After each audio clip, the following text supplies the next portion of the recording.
Hello everyone, আসসালামু আলাইকুম। আজকের রেসিপি হচ্ছে খাজা বা গজা। ভীষণ মজার খেতে এটা। তো কে কে এই খাজাটা পছন্দ করেন? আমার তো ভীষণ ভালো লাগে। তো দেখুন, প্রথমে আমি একটা ময়দার ডো রেডি করেছিলাম।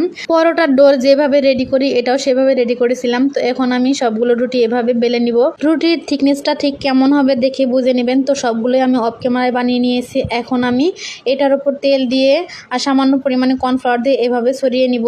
তো আমি প্রত্যেকটা রুটি এভাবে একটার পর একটা তেল আর কর্নফ্লাওয়ার দিয়ে সাজিয়ে নিয়েছি। এখন আমি এটাকে চেপে চেপে একটা রোল বানিয়ে নিব। এটাকে ভালো করে চেপে চেপে রোল বানাবেন, না হলে খুলে যাওয়ার সম্ভাবনা থাকে। তো এখন আমি ছুরি দিয়ে এভাবে পিস পিস করে কেটে নেব, আর হাত দিয়ে একটু চেপে বেলুন দিয়ে এভাবে বেলে এটাকে আমি তৈরি করব। সবগুলোই আমার রেডি করা হয়েছে। এখন আমি এগুলোকে হালকা গরম তেলে ভেজে নিব। প্রথমে আমি কড়াইতে তেল দিয়ে নিলাম, এটাকে হালকা কুসুম গরম করে নিয়েছি। তারপর একটার পর একটা পিঠেগুলো দিয়ে নিচ্ছি।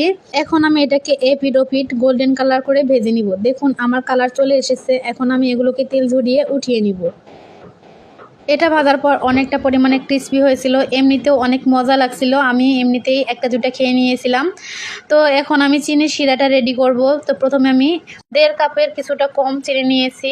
ওই পরিমাণ অনুযায়ী আমি পানিটা দিয়ে নিচ্ছি। আপনারা আপনাদের স্বাদ অনুযায়ী চিনিটা দিয়ে নেবেন। তো আমি 2টা এলাচ দিয়েছি ফ্লেভারের জন্য। তো এখন আমি চিনির শিরাটাকে একটা বলক দিয়ে নিয়েছি। তারপর আমি এভাবে খাজাগুলো দিয়ে উল্টে পাল্টে তুলে নিয়েছি। বেশিক্ষণ রাখার প্রয়োজন নাই। তো আমার খাজাগুলো দেখতে কতটা লোভনীয় হয়েছে, তো কেমন হয়েছে অবশ্যই জানাবেন। ভালো লাগলে লাইক কমেন্ট করবেন। আল্লাহ হাফেজ।